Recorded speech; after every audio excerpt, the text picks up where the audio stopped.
जय गुरु जी संगत जी, मेरे यूट्यूब चैनल गुरु जी 13 ब्लेसिंग पर आपका हार्दिक स्वागत है। जय गुरु जी, शुक्राना गुरु जी, आप सभी साथ संगत जी को जय गुरु जी। गुरु जी आप सभी पर मेहर बनाए रखें, सरबत दा भला सरबत दा भला। संगत जी मैं आशा करती हूँ कि आप सभी स्वस्थ और मस्त होंगे। संगत जी जैसे कि मैं डेली आपके साथ में एक मोटिवेशनल स्टोरी भी शेयर करती हूँ, बस उसी कड़ी को आगे बढ़ाते हुए आज की जो स्टोरी है, मूर्खता की कीमत और समय पर समझदारी। संगत जी कई बार ऐसा होता है कि हम जो भोले लोग होते हैं स्पेशली वो गलत लोगों के चुंगल में फंस जाते हैं।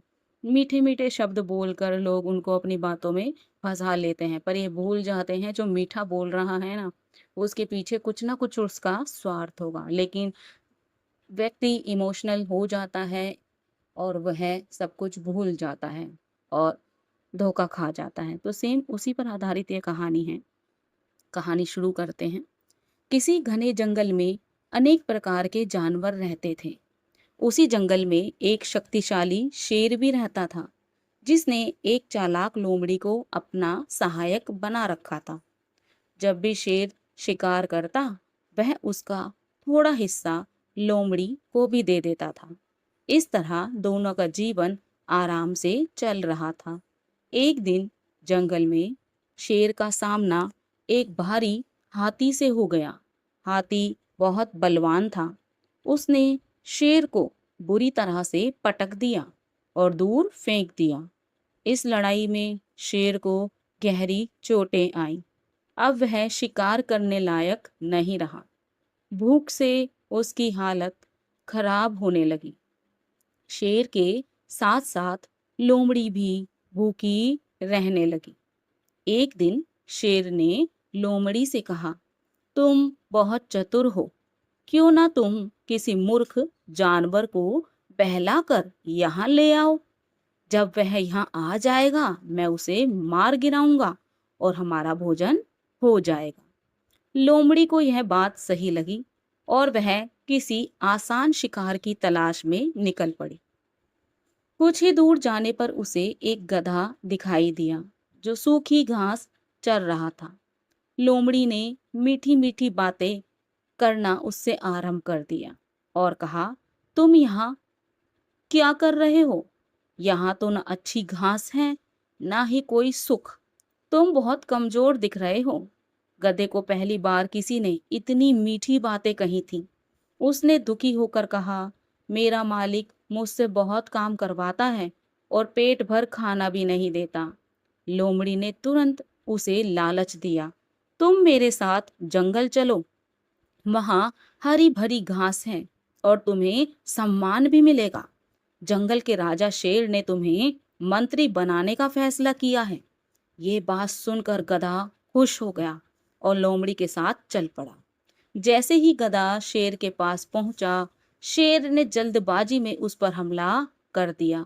गधा डरकर भाग गया और शेर का शिकार फिर अधूरा रह गया। लोमड़ी ने शेर से कहा, आपने इतनी जल्दबाजी क्यों कर दी? उसे पास आने तो देते, काम बन जाता। चिंता मत कीजिए, मैं उसे फिर ले आती हूँ। लोमड़ी फिर गधे के पास पहुंची और उसे समझाने लगी, अरे गधे, वह राजा तुम्हारा स्वागत करने आए थे, पर तुम डरकर भाग गए। अगर वे तुम्हें मारना चाहते तो क्या तुम बच पाते? अब तुम्हारे पास मंत्री बनने का एक और मौका है। गधा फिर उसके झांसे में आ गया और दोबारा उसी शेर के पास पहुंच गया। इस बार शेर ने धैर्य रखा और गधे को पास आने दिया। जैसे ही गधा नजदीक आया, शेर ने जोरदार पंजा मारा और गधा मर गया। शेर ने लोमड़ी से कहा, तुम इसकी रखवाली करो, मैं नहाकर आता हूँ। शेर के जाते ही भूखी लोमड़ी ने गधे का दिमाग निकालकर खा लिया। जब शेर वापस आया तो उसने देखा कि गधे का दिमाग गायब है। उसने गुस्से में पूछा, लोमड़ी, इसका दिमाग कहाँ है? लोमड़ी ने चालाकी से जवाब दिया, महाराज, अगर इसके पास दिमाग होता तो क्या यह दोबारा यहाँ आता? इसके पास दिमाग था ही नहीं। संगत जी, यह कहानी हमें सिखाती है कि बिना सोचे समझे किसी के मीठे शब्दों में आना बहुत खतरनाक हो सकता है। समय पर सही निर्णय लेना और अपनी बुद्धि का उपयोग करना बहुत जरूरी है। जो व्यक्ति दूसरों की बातों में आकर बार बार वही गलती करता है, उसे अंत में भारी नुकसान उठाना पड़ता है। समझदारी, धैर्य और सही समय पर लिया गया सही निर्णय ही जीवन को सुरक्षित और सफल बनाता है। बहुत ही प्यारी स्टोरी थी। तो संगत जी, हमें इस कहानी से यही शिक्षा मिलती है कि किसी पर भी आंखें बंद करके विश्वास नहीं करना चाहिए। हमारे प्यारे गुरुजी हमेशा कहा करते थे कि बेटा, दुनिया बहुत खराब है, यहाँ सभी लोग अच्छे नहीं होते। इसलिए तो संगत जी, गुरुजी एक संगत को दूसरी संगत से ज्यादा घुलने मिलने को मना करते थे। गुरुजी कहते थे, तुम मेरे पास आए हो तो मुझसे ही कनेक्शन रखो, क्योंकि कौन कैसा है ये तो सिर्फ मैं ही जानता हूँ।